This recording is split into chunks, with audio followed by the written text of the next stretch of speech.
Hi peeps, Mike the Mank here with another Warframe video, and in today's video we're going to be talking about Saryn's rework and how to get the most out of this rework. The reason I'm making this video is because I'm seeing, especially with newer players, maybe perhaps veteran players that are still not quite sure how Saryn works now after a rework and things like that, as opposed to how to get the most effectiveness out of her. So before I go into it further, I'm just going to show you the build that I have currently. So what you want to aim for with Saryn is you want pretty much max strength is what you're after. Add on top of that as well a lot of range, which means that your DPS that you're going to be doing with the spores and the miasma as well means that you're going to be covering a lot of the tile set in which you are in. So pretty much you want with the build as many strength mods as possible. I've gone with more duration. Again, that's just to add more DPS for a longer period, for it to last a little bit longer, and also for the decoy in case I become overwhelmed and the enemy's attention can go to the decoy whilst I recuperate. So the problem that I'm seeing with Saryn is that I think a lot of people are misinterpreting how to use her abilities. So obviously she's had a change in which her first, which was obviously it's always been spores, but now what they've done is they've put corrosive onto the spores. So I think what the problem is, a lot of people are assuming that in order to get the best out of Saryn, they need to inflict a large amount of spores on loads of enemies in order for it to eliminate loads of the shields, loads of the armor, and do the DPS that way. That's actually the wrong way to do it.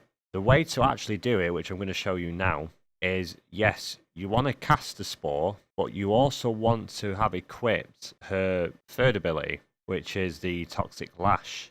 Now what it actually does is it actually applies to any weapon in which you're using.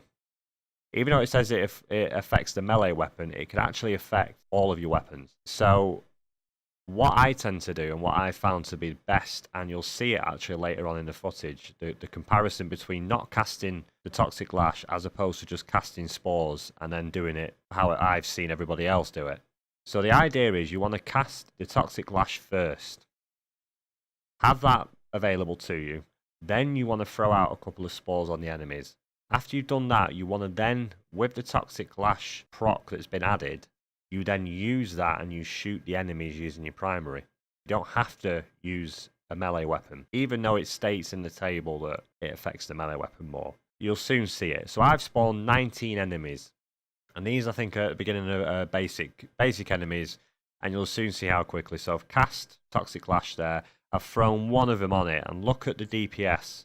Now, okay, they're not red crits, they're not, they're not orange crits and massive. It doesn't seem like the massive amounts of damage, but it is. Obviously, again, yeah, it's only level 20 enemies, so it's not going to take that long to burn through this slot. But you'll soon see when I put it up to 100 that it feels like it's still 20. And it's actually unbelievable how quick it melts through the armor.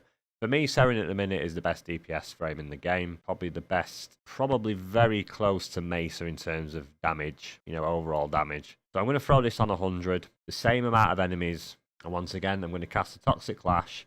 So that's going to be applied to everything. You can actually see it. You can actually see it on the weapon, on her arms as well. So it does apply to every single thing that you're using. And look how fast it is. And this is level 100s.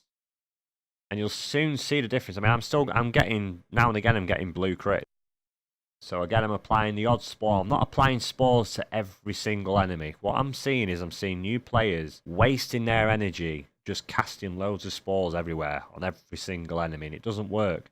Yeah, you can use miasma if you want to inflict more viral damage into it, if you really want to. Not really necessary. The only reason that these enemies are still alive is because of the Xmas. If that wasn't alive, then they would have been dead a lot sooner. So that was level 100s. I'm now going to show you the difference now between not casting the Toxic Lash as opposed to just putting spores out. And you'll soon see the difference. You'll actually see me getting 0 numbers because it's not doing the same amount of damage. And this is what I keep seeing all the time. Even though it's showing up the numbers, it's showing up the proc numbers on the enemies, it's not doing any damage. And people then wonder why they're getting killed in higher levels and things like that, you see? It's not doing the damage that it was doing. Look at the difference. There's such a huge difference. And then now, I throw it. Yellow crits, straight away. The numbers have pretty much doubled. Armor's totally gone. There's no yellow on any of the enemies, hardly. Miasma, just to use further DPS.